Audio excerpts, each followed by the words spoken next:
ஆண்டவராகிய இயேசு கிறிஸ்துவின் நாமத்தில் உங்களுக்கு வாழ்த்துக்கள். எல்லாரும் எப்படி இருக்கீங்க? சுகமா இருக்கீங்களா? சந்தோஷமா இருக்கீங்களா? இந்த நாளிலும் ஆண்டவர் கொடுக்கிற ஆசீர்வாதமான ஆலோசனை 1 பேதுரு 5ஆம் அதிகாரம் 6ஆம் வசனம். 1 Peter chapter 5 verse 6.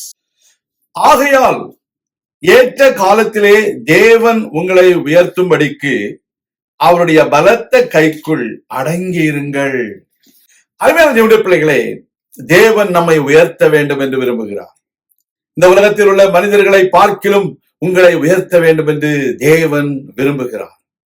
அந்த தேவனுடைய சித்தத்தின்படி தேவன் உங்களை உயர்த்த வேண்டும் என்றால் நீங்கள் அவருடைய பலத்த கைக்குள் அடங்கி இருக்க வேண்டும்.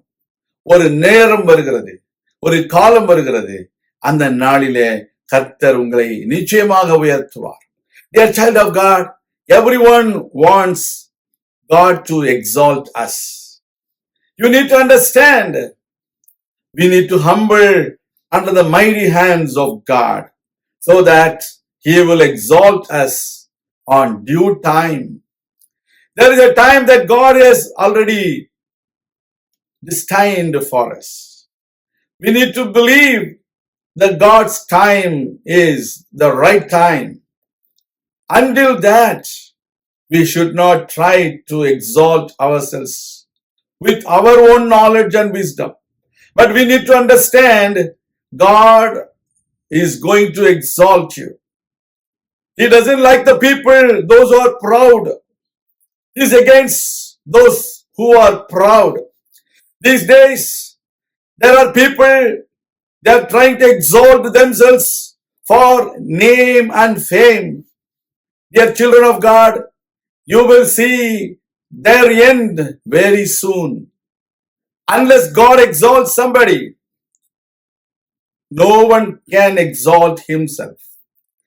If they exalt by themselves with their influence, with their money, with their background, that is not going to stand for long time. We need to believe that the Lord God is a righteous God. He is against those who are proud. You need to stand for God. You need to humble under the mighty hands of the Lord. கர்த்தருடைய பிள்ளைகளே, கர்த்தர் நம்மை உயர்த்த வேண்டும் என்பதற்காக நம்மை நாமே முயற்சி எடுத்து உயர்த்தி கொள்வதற்கு எந்த முகாந்திரத்தையும் தேடக்கூடாது. அப்சலோம் தன்னுடைய தகப்பனாகிய தாவீதின் ராஜ அரண்மனையிலே ராஜாவாக அவன் வீற்றிருக்க வேண்டும் என்று முயற்சி செய்தான். அவனுடைய வாழ்க்கை அதிசீக்கிரமாக முடிந்து போனது. ஆமான் தன்னுடைய முயற்சியின் மூலமாக அந்த ராஜாவுக்கு மிக நெருக்கமான ஒரு மனிதனாக இருந்தான். யூத ஜனங்களை அழிக்க அவன் முயற்சி பண்ணினான். அவனுடைய முயற்சி தோல்வி உண்டாயிற்று. அவனும் அவனுடைய பிள்ளைகளும் கொலை செய்யப்பட்டார்கள். யூத ஜனங்கள் உயிரோடு காக்கப்பட்டார்கள். Dear child of God, you know, Absalom, he tried to exalt himself and he wanted to kill his father David. But God did not prosper Absalom's plans. The same way, Haman, he wanted to kill the people of Judah. But God destroyed Haman and his plans. But God spared the life of the people of Judah. The same way, today, if you humble yourself under the mighty hands of the Lord, God is going to exalt you. Believe it and wait for it. I will pray for you. எங்கள் அன்பின் பரலோக பிதாவே, உம்முடைய பிள்ளைகளுக்காய் நான் ஜெபிக்கிறேன்.